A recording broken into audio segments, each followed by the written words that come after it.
Put on the record in cause number 325582, the state of Texas versus Damon Sherrod Keel.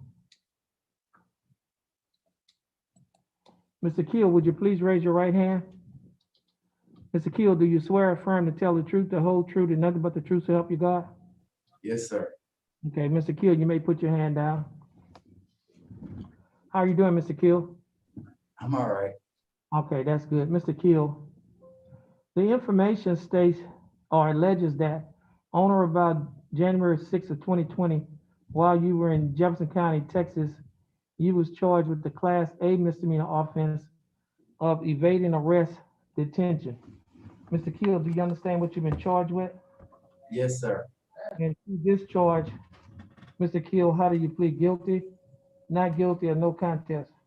No contest. Now, are you pleading no contest freely and voluntarily?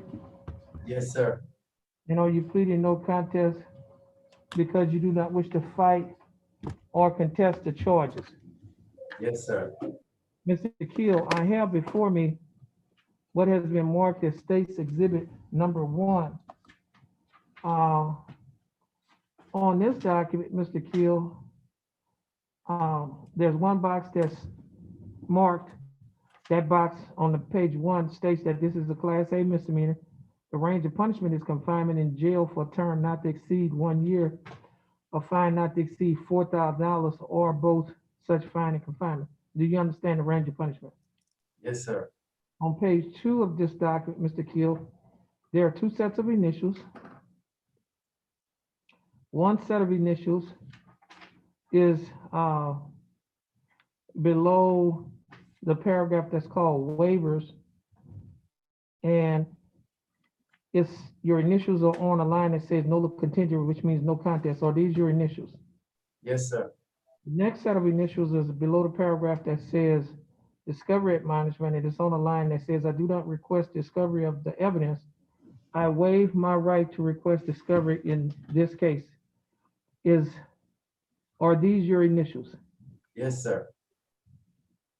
Also, in this paragraph, that on the waivers, it has a waiver says that I have been advised this day by the court of my right to representation by counsel in the case pending against me, and I waive my right to have counsel appointed for me. Is that correct? Yes, sir. Now, this paragraph that's stated here was read in its entirety to you prior to you entering your plea. Is that correct? Yes, sir. And you informed the court that you had wished to waive your right to an attorney and to represent yourself. Is that correct? Yes, sir. Now, on page 3 of this same document, there's a signature that says defendant above the line that says defendant. Is that your signature? Yes, sir. Okay, that signature is Damon Keel. On the next page, there's a signature that says Damon Keel above the line that says defendant. Is that your signature? Yes, sir. There are 2 boxes that's checked on this next document, which is titled the trial court certification to defendant's right of appeal. The first box states that this is a plea bargain case and you have no right of appeal. Do you understand that? Yes, sir. And the second box states that you're waiving or giving up your right to appeal. Do you understand that? Yes, sir. Now, prior to signing and initialing these documents, did you have an opportunity to read the documents? Yes, sir.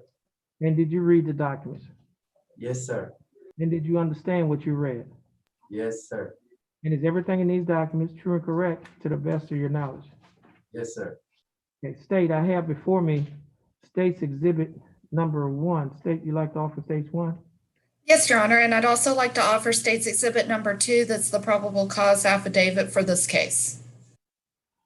Mr. Keel, the state is offering State's Exhibit number 1 and State's Exhibit number 2 to be used as evidence against you. Now, State's Exhibit number 1 is the document that have your signature on page 3 and your initials on page 2. It also contains the waivers. Also, the state is offering State's Exhibit number 2 to be used as evidence, And in State's Exhibit number 2, it's the probable cause affidavit, commonly referred to as the police report. Is it all right for the state to use both of these exhibits as evidence against you in your case? Yes, sir. Okay, no objection. State's Exhibit number 1 and State's Exhibit number 2 are admitted. Mr. Keel, is there any evidence that you're currently mentally incompetent to stand trial? No, sir. Mr. Keel, I will accept your plea of no contest. I will find that you are mentally competent to stand trial. I will also find that your plea of no contest and waivers were freely and voluntarily given. I will also find that there is sufficient evidence to find you guilty beyond a reasonable doubt state. Do we have a plea bargain agreement? Yes, Your Honor. It's for 17 days, credit for time served, tax and retire of the court costs.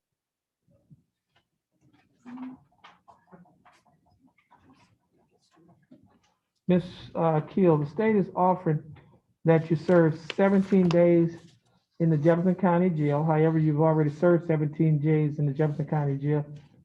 Therefore, you won't have to serve any more time in jail on this case, and you'll be given credit for time served. There is court cost of $327, but you don't have to pay the court cost either because the time that you spent in jail has already paid it off. Therefore, the court costs will be taxed and retired. Mr. Keel, do you understand the state's offer? Yes, sir. And do you think that the state's offer in your case is fair and just? Yes, sir. And do you accept the state's offer? Yes, sir. Okay, Mr. Keel, I'll follow the plea bargain agreement that you have entered into with the state.